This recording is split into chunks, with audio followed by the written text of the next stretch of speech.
शहबाज शरीफ और हमजा शहबाज पर फर्द जुर्म आयद न हो सकी। अदालत ने FIA मनी लॉन्ड्रिंग चालान पर समाअत 28 फरवरी तक मुलतवी कर दी है। मनी लॉन्ड्रिंग केस है कि जिसमें शहबाज शरीफ और हमजा शहबाज पर फर्द जुर्म आयद न हो सकी। इसी बारे मजीद जान लेते हैं अपने नुमाइंदे मोहम्मद इशफाक से। जी मोहम्मद इशफाक, आगाह कीजिएगा।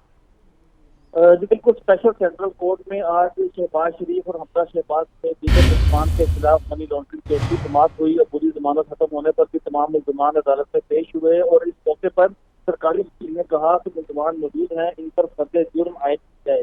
दौरान समाअत शहबाज शरीफ ने अदालत से कहा कि मैं कुछ कहना चाहता हूँ, मुझे मोहलत दी जाए। इस दौरान शहबाज शरीफ ने अपने दौरे हुकूमत में किए गए इक़दाम के हवाले से अदालत को आगाज किया और ये कहा कि साफ पानी केस में भी मुझे बदनाम करने के लिए दौरा पीटा गया, लेकिन तमाम मुलजमान बरी हुए, मुझे इस्लामी कार्रवाई का निशाना बनाया जा रहा है। इस मौके पर FIA के वकील ने कहा कि क्या शहबाज शरीफ का ये बयान सच्ची था। इस पर शहबाज शरीफ ने कहा कि मैं अदालत से मुखातिब हूँ, आपसे मुखातिब नहीं।